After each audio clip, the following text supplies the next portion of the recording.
All right, today we're tearing into the new KPMG Global Tech Report. And let me tell you, it paints a picture of a world on the brink of something huge, an era of insane innovation, but also a ton of uncertainty. So let's just jump right in. The report calls this new chapter the intelligence age. And look, this isn't just about getting a shiny new phone or a faster laptop. No, we're talking about a complete, ground-up reshaping of how we do business, how we live, everything. Technology isn't just a tool in the toolbox anymore, it is the toolbox. And the speed, especially with AI, it's off the charts. We've never seen anything move this fast. In this quote from Zach Cass, who used to be at OpenAI, just nails it. The future will not be defined by what machines can do. It will be defined by what we want machines to do. That's it right there. The key takeaway is that we're not just passengers on this ride, it's all about human vision, human choices. What we decide to do with this power is what's going to shape everything. Okay, so keeping that in mind, let's get to the real meat of this report, because it uncovers this huge conflict.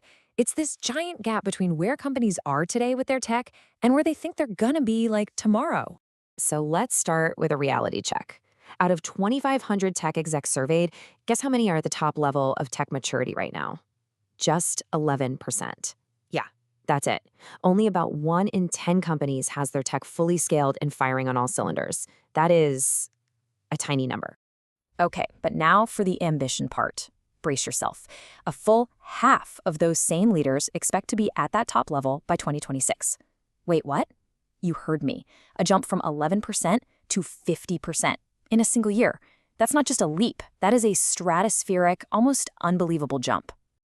So that begs the obvious question, right? Is that even possible? Can you really pull off that kind of massive change so fast? Well, before we can answer that, we've got to look at the brick walls that companies are running into. And yeah, their roadblocks are huge. First up, the big one, tech debt.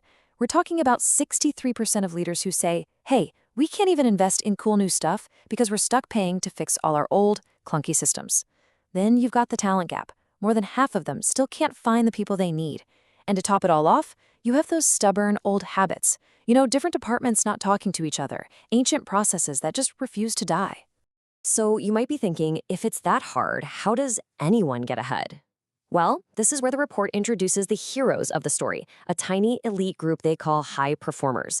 We're talking about just the top 5%. And these guys, they are absolutely crushing it. So let's take a look at their playbook. So what does it even mean to be a high performer? Well, it boils down to 3 key things. 1, their tech is top-notch. 2, their processes are just as modern. And 3, this is the big one, they're getting a return on their digital investments of over 200%. They're not just spending money, they're making a lot of money back. And right away, you see a massive difference. Remember that tech debt problem we talked about? The thing holding everyone else back? Well, for these high performers, it's almost a non-issue. Only 8% of them say it's a problem. Compare that to 45% for everyone else. That's not just an advantage. It's like they're playing a completely different game. So what's their secret? It's pretty simple, actually. Financial discipline. They don't cheap out on the fundamentals, like security or scalability. They actually invest in cleaning up their tech debt because they know it'll save them a ton of money down the road. It's this magic formula that lets them innovate like crazy while still keeping cost in check. And that discipline, it pays off big time. Your average company gets about a 2x return on their tech spending, which is, not bad. But the high performers, they're getting a 4.5x return. Just think about that. For every single dollar they put in, they get more than double the value back compared to everyone else. It's staggering. And the advantage just keeps compounding. Because they have another secret weapon, they are masters at proving their value. They don't just say AI is cool. They show exactly how it's making the company money. And the result? Getting funding is easy for them. Only 13% struggle to get sponsorship, while for everyone else, it's a 60% struggle. They just make the business case impossible to ignore.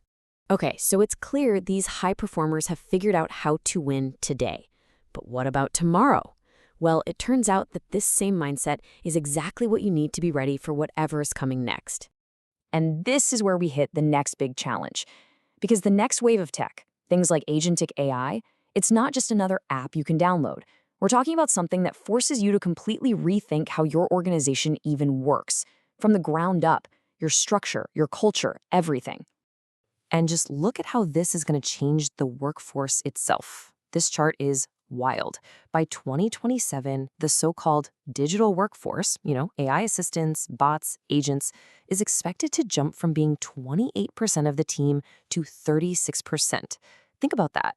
The future isn't about humans or AI. It's about humans orchestrating these huge teams of digital helpers. And believe it or not, agentic AI is really just the warm-up act. 88% of companies are already pouring money into it. But looking ahead, leaders also have to get their heads around things like quantum computing, which could shatter all our current security, and the big one, AGI, or artificial general intelligence. That's the point where AI could become just as smart as, or even smarter than us. Okay, I know that's a lot. It can definitely feel overwhelming. But the good news is the report doesn't just leave you hanging. It actually distills everything down into a really clear, actionable plan for any leader who wants to bridge that gap and join the ranks of the high performers. So here it is, your playbook. Step 1, modernize your core tech. Seriously, you have to get rid of the old junk holding you back. Step 2, adopt an AI-first mindset. That means building in trust and transparency from day one, not as an afterthought. Step 3, get your people ready. That means upskilling, training, and making everyone fluent in AI. 4, build real strategic partnerships, not just transactional ones. And last but not least, number 5, always keep one eye on the horizon to see what's coming. When you boil it all down, the message is crystal clear. Those old, rigid 5-year plans, they're toast. They're totally obsolete. Winning in this new intelligence age is all about being bold, being adaptive, and being fast. So I'll leave you with this final thought to chew on. As the pace of technology just keeps getting faster and faster, it's not enough to just keep up anymore. The real game is about leading the charge. So the question for you is, in this new intelligence age, how are you going to make the difference?